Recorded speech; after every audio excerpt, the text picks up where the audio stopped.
ரம்புக்வேல விலானகம் மண்ணோடு போனதே துயரத்தின் உச்சத்தில் இதயம்தான் வேகுதே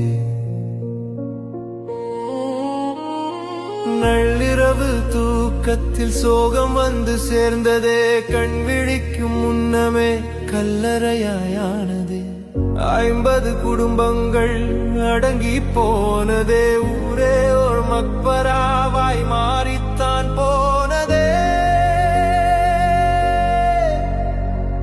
வான் கிழிந்து ஊற்றியதோ பேய்மழைய ஊரிலே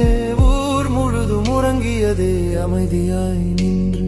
சாய்ந்து வந்த மண்மேடு சரிந்தது வீட்டின் மேல் பிஞ்சுடனே முதியவரும் புதைந்தனர் மண்ணின்